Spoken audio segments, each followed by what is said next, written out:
I have seen reports on the internet that the band is performing a new song called Scary Dreams. Can you give me just a little taste of maybe what the song's about, who wrote it? Is it in the vein of an older Sabbath song, or is it just something just completely different from the likes of Black Sabbath? No, it's sort of like it's like an old Sabbath song actually, like I wouldn't say Black Sabbath, but sort of round about that vein, more bluesy really. It was just one we liked. We've done quite a few actually for the new album, but we're just doing one on stage at the moment. So I knew the band was working on some material before Ozzfest began. What is the sort of the tentative game plan for Black Sabbath to record these songs, finish recording these songs, or get the new album out? Well, the idea is once we've finished this tour, which will be in another, I don't know, 10 weeks or something, then we then take a month off and then go into rehearsals to carry on writing some more songs. As you said, I mean, before we done this Ozzfest, we were in rehearsals for about 6 weeks just writing, and we come up with quite a bit of stuff. So the idea is now, once we go back and then have a break for a bit and then go into rehearsals again and writing, then we'll sift out what we're going to use and what we're not, and then record it with Rick Rubin. Oh wow, very cool. Now I want to jump back to your solo album. Correct me if I am wrong, but I remember when you were talking with Kevin Vargas about your solo album, there were a few leftover tracks that did not make it to the album. Yeah. What's going to happen with that? Are you going to continue to promote the IOMMI album, or is that done and you're on to your next project and maybe kind of rework some of the songs that weren't released? No, I'm still promoting it. I'm still doing it as we're on this tour. You know, I'm still doing interviews about it. So I haven't written it off yet. Mm-hmm. And as far as the other songs are concerned, they're still there. You know, I don't know what I'll do with them yet. Whether I'll use them on the next album or change them around a bit, I'm not sure yet. Just write some new ones probably. That would be excellent. That would be very cool. The We Sold Our Souls for Rock and Roll movie that's scheduled to be in theaters this summer and is only right now in select few markets. Is there anything that you can enlighten us to as to when maybe the mass public will be able to see that documentary from the, I believe, the '99 Ozzfest?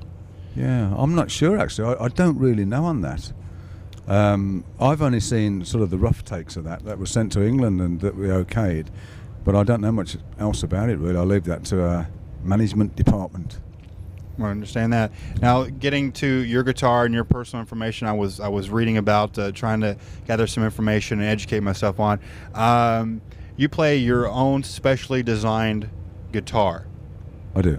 Is that available to people? I'm not a musician, but to musicians that would like to go out, maybe purchase a signature guitar, or are these just so custom built that these are strictly, your guitars? Well, they did make a limited edition of them. I think 400 or something like that. And the idea was, I think I had the first 6 or 8 of them. And then the idea was to put them into mass production. So I think that's going to happen any time now, where people will be able to go out and buy, the same. I mean, they're no different. My guitars are no different to the others. They're all the same. Got IOMMI pickup in. They're all the same. There's nothing any different on them. I was reading that you like to read books on Nostradamus, as well as many other books. I've read Nostradamus a little bit. I haven't read a whole lot of it. Some of it was hard for me to read. Is there any premonition that he had that stands out in your mind as like pure eerie? I mean, like predicting Hitler or Napoleon. But one thing is like, oh my God. Well, I think the changes of the weathers and the way the world is at the moment really seems to be, very eerie, very strange.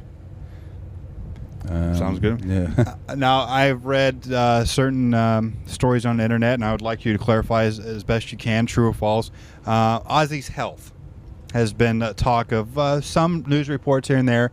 I know he's doing fine right now, but and what is the status of Ozzy's health? Is he having to take a lot of medication to kind of stay right in the head, or is he doing just fine? Everybody's just making a big deal out of it. We all know the history and everybody's history in the band, but specifically Ozzy's, it's something to laugh about now, but is it finally taking its toll a little bit? I think he does take medication, and he has to, really, to a point. But he's been handling it pretty good, I think. He has his good and bad days, like us all. One day he's fine, other days he's not so fine. So he's handling it well. I think he's doing good. Now, bootlegs, Black Sabbath bootlegs. The band's been around for 30 some odd years. I mean, there's probably hundreds of bootlegs on CD.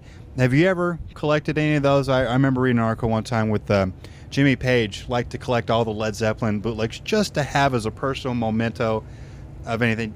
Does anybody in the band collect those just to have as a keepsake and say remember a certain show, even if it's a poor recording? Yeah, I mean we do. A geezer collects them, and I've had tapes probably for years. I've got hundreds of them at home. But after the shows, I've collected them after the show. I always have a tape of the show, and I always have done for God knows how many years. So I've got hundreds of them there, but I have come across a few that I haven't had from the 70s. Wow. That have come up and somebody's given me. No, it's okay. We're taping, so it's okay. It's okay. No, I had another question for you. No, that's cool. There are numerous Black Sabbath books, autobiographies, unauthorized biographies, all that kind of fun stuff. Any one in particular that maybe, I wouldn't say endorse, but we recommend that's somewhat accurate, or are they all out there? They're just kind of rubbish and crap, and really wouldn't want to recommend. Yeah, I mean, I haven't found one that's correct right yet. I mean, there's some that's come close, but there's not. There's always something that's a bit wrong. I think it's a bit one-sided. I think. All right, and one last question for you. Let's talk about the Black Sabbath set list for the Ozzfest tour. Are we going to get to hear, of course, the favorites, War Pigs, Paranoid, and hopefully the new song when it comes to San Antonio Scary Dreams? Is there anything they're pulling out of the old hat as a little treat for fans, maybe? Well, quite honestly, when we started this tour, we started in England. We've done one show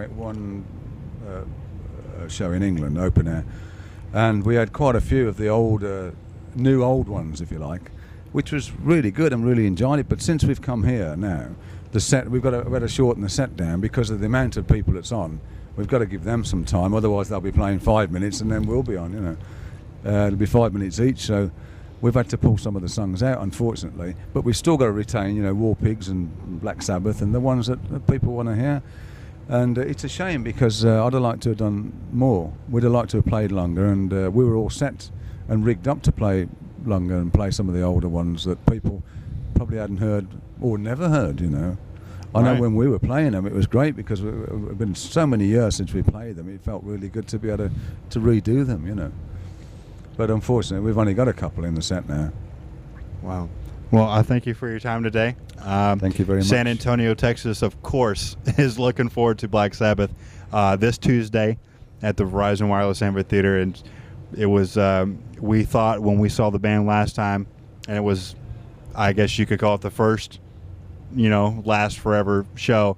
It was a sad day in that town that, we thought that was the last time we were going to see so Black Sabbath.